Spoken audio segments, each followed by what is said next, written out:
like I say, it probably would have gone, or it did go a lot better, and probably would have gone a lot better if they hadn't been all going for the basically creating life forms on their own, or eventually getting other life forms to basically be their slaves while they played king and queen or whatever. And pretty much that's where everybody went with it. Pretty much was basically leader of whatever, which actually, like I said, when you're the leader, it basically means you have to worry about every single little annoying thing that comes along, which basically everything from labor disputes to keeping everyone motivated to basically, coming up with resources and finances and food for everyone. Basically, when you're the leader of a group, that means you basically have to make sure that they have food. And when you start getting into the big games and into the real world, basically, when you own like a whole state or a whole country, unless you're going around just killing people and pretty much just getting free stuff from someone else, pretty much you have to feed. You have 5,000 people or 10,000 people. Like one Jamaican black guy would say is, at last, I cannot shoot my way through poverty and hunger. It's like, no, you cannot. You have how many people, and you have to feed them and support them. So when you kill the leader of a country or a leader of a race or a leader of a city, that means basically everything falls upon you or someone. So best man up and get out there and start motivating your troops, and all that, because you know, and then you also have to deal with all the problems that the last guy, which you just killed, had to deal with, which is basically everybody else saying, "What about me?" And I was the only one who actually was able to be like, "Well, and for you all, we have this technology." I was the only one who was actually successful at it. This for star. Well, because it's very much simple. Anyway, I was the only one who was actually successful at actually leading a large planet, or group of planets, or star systems. Mostly because I was a creator and I was real and I wasn't trying to pull one over on people. So things went better for me than normal. And I always had so many life forms that it was ridiculous. So even though they were trying to kill me, although it was future people who knew of my existence actually were trying to kill me mostly because they all had the same plan. Kill me, take over, then live like kings. And lie to all the hot women to be like, "Yeah, baby, yeah, king, yeah, creator, yeah, oh yeah, yeah, yeah." Anyway, all that. So that seemed to be basically the basis of most people's plans, which, like I said, there were a couple psychotic plans which actually would have killed me and actually would have removed me, but everybody else had their own plan. I like that. But we have all our own plans, so between the 5,000 plans that were coming at me, which basically a lot of them were a little psychotic, and they just kind of got all messed up and basically 7 billion people and free will. Oh, wow. Yeah, it was epic. So anyway, yeah.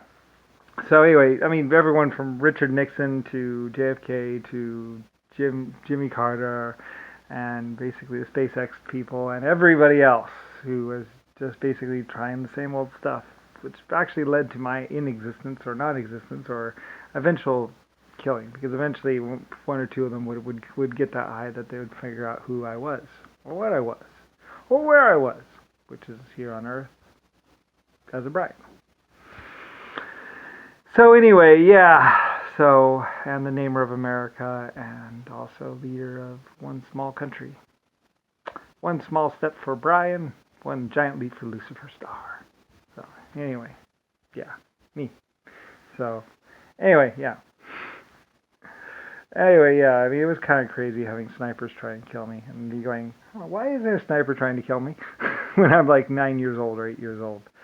But anyway, yeah, there was a lot of people that really wanted me to not make videos or not tell the world who I truly was, and wanted to keep me from remembering who I really was. So and it doesn't really matter. I don't know. I mean, whatever. I mean, I did a lot of genetic work and stuff like that, and was very powerful and very epic and very old life form. One of the oldest, actually. Like I say, at 100 trillion years old, I was one of the oldest AI, artificial intelligent life forms. and had actually just been in existence so long that people had actually forgotten about me, and I actually didn't know that I was even anywhere in existence still. Like I said, it had been trillions or billions of years, and I had just gone from one life form type to another life form type to another life form type. And people actually had forgotten about me. It only takes about 150 million years or so, and people generally forget about you. So, anyway, a lot of people had actually forgotten about me. So, anyway, yeah. So, I mean, you get forgotten about after so long. So, anyway, it happens. So, anyway, Nixon actually did a bunch of stuff, and he even got forgotten about. So, oh well, haha. Yeah, whatever. He wasn't all that powerful, and wasn't much more than just basically a. Actually, mostly he was psychotic, chopping off arms and stuff like that. I'm pretty sure. Like, I don't know. You have to ask the Secret Service and the people around there about how he was. Although some Secret Service said, they witnessed JFK or one of the JFK children like trying to squish one of the Secret Service agents. And he said, right then and there I knew that this guy was going to be psychotic and crazy. So, because he took a tank and literally tried to squash. That's how that one building got smashed. And he actually ran right through the building and into the workshop. Later on, they were running into the fountain and also driving the tanks into the main building. So, whatever. Some people, they just don't respect anyone else's stuff. So, anyway.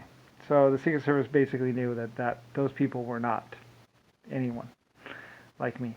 So, maybe they had known me, I don't know. So, anyway, yeah. So, obviously, the wrong people were in the White House. That was back in 1940 or 1930 or some year. And that would eventually lead to Nixon. So, anyway, so I guess the Secret Service kicked him out for a while, and then he somehow got back in. So, anyway, later on he was torturing Chinese and Germans and keeping it from everyone, going publicly saying there are no secret rooms inside the White House. There's nothing underneath the White House. When people would go from the White House and go in, there's a giant yacht that was giant ships anchored in the harbor, and there's a trainway that went right from the D.C. building to the White House to the harbor, and a giant building out there. You could get in and you could go to it. There's a private dock there for Lucifer Star, me. So never got to see it, never got to use it, but oh well. Anyway, yeah. Apparently they were sneaking girls in there, and then some of them didn't come home. So anyway, yeah. All kinds of bad stuff was happening in the 1940s, 1950s. And one group, I guess, saw their daughter or saw some girls going in there, and that's how they figured out that there was a way in.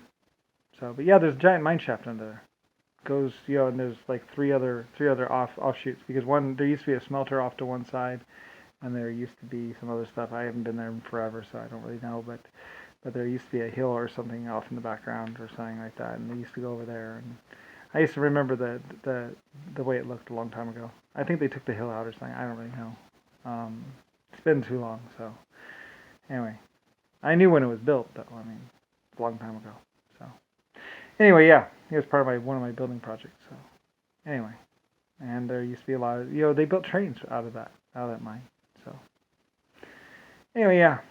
So anyway. Oh well, there's a giant mine underneath there and a bunker or something, and same with the what's called Pentagon, all these different places. So crazy people unite.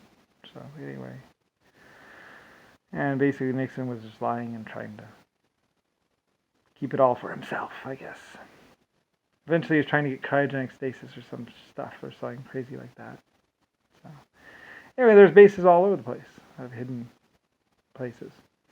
Eventually, people started noticing radioactive water coming out of their taps, and that's when they knew that there must be something underneath the ground. Yeah, so anyway. Eventually, the pipes would rust out, and, the reactors would start leaking, and then that would get into the water supply. Because the water pumps, they would run the water pumps because the water supply was connected to the water pumps that sucked the water out of the bases. So after it went through cleaning processes, it would go up. So eventually, when the pipes broke and everything, it would mix in with the drinking water supply. That's why there's radioactive water coming out of people's taps. So anyway, eventually they had all rusted and stuff, and that was like, it was only supposed to last a couple hundred years, and anyway, they had been submerging it and keeping it from people knowing about it so long that it finally just rusted through.